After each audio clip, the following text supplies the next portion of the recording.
ऐसा है जो तेरी इतनी बड़ी प्रजा का न्याय कर सके?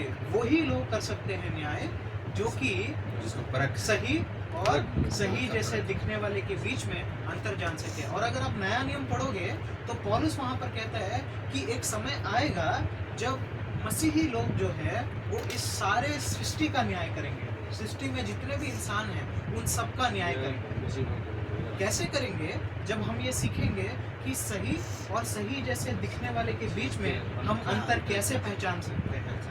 और उसके लिए हमें क्या करना है? प्रभु जी से प्रार्थना करना है कि प्रभु जी, जब भी प्रभु जी हमसे कहते हैं कि मुझसे मांग और मैं तुझे दूंगा, तो हम ये मांगे, क्या मांगे?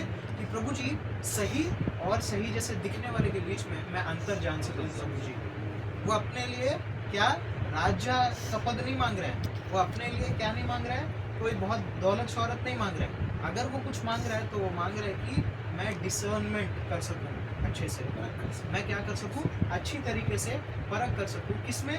अच्छे और बुरे में नहीं, अच्छे और अच्छे जैसे दिखने वाले में। क्यों ऐसा कहा है? क्यों ऐसा कहा है? क्योंकि बाइबल कहती है कि शैतान भी कभी कभी जो है वो स्वर्गदूत की वेश धारण करके सामने आ जाता है, हमें धोखा दे देता है। तो हम कैसे पहचानेंगे जब हम डिसर्नमेंट हमारे अंदर नहीं रहेगा? इसलिए सुलेमान ये प्रार्थना कर रहा है। किससे कर रहा है? प्रभु जी से, कि प्रभु जी अगर वाकई में आप मुझे कुछ देना चाहते हो तो आप मुझे डिसर्नमेंट दीजिए। क्या दीजिए? परख करने की शक्ति दीजिए। सिर्फ सही गलत को नहीं, बल्कि सही और सही जैसे दिखने वाले के बीच में मैं परख कर सकूं, है ना?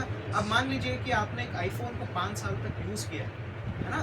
5 साल तक आपने यूज़ किया, उसके बाद आपको कोई एक नकली आईफोन थमा देता है, तो आप इसमें अंतर बता पाओगे या नहीं बता पाओगे? ऑब्वियसली बता पाओगे, क्योंकि 5 साल आपने उसे इस्तेमाल किया है ना? तो जैसे ही आप उसे पकड़ोगे, आप पकड़ते ही पहचान लोगे कि ये नकली है। आगे पीछे देखोगे, बोलोगे ये तो नकली है ना? तो हमें क्या करना है? सच को थामे रहना है। जब हम सच को थामे रहेंगे, इस पुस्तक को हम पढ़ते रहेंगे, तो क्या करेंगे? सही जैसा दिखने वाला बहुत सारी शिक्षाएं दुनिया में पाई जाती है, लगता है कि वो भी सही है, वो भी सच है, लेकिन होती नहीं है। तो हम क्या करेंगे? हम उसका परख करके सही को थामने का जो सामर्थ्य है प्रभु हमें देगा। उसके लिए हमें प्रार्थना करना है ना? ना केवल शारीरिक चीज़ों के लिए, है ना? वो तो सभी करते हैं, है ना? सुलेमान राजा क्या कर रहा है कि मुझे परख करने की शक्ति दे। हाँ, आगे। इस बात से प्रभु प्रसन्न हुआ, हाँ, और सुलेमान ने ऐसा वरदान मांगा। बस ये 10 से मैं खत्म कर रहा हूँ।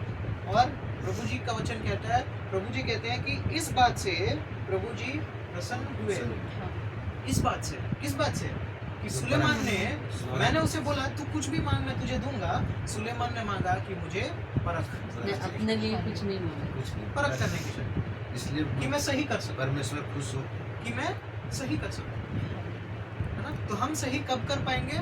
जब हम प्रभु जी से ये मांगेंगे, प्रभु जी आप मुझे परख करने की वो शक्ति दीजिए, तब हम सही परख कर पाएंगे।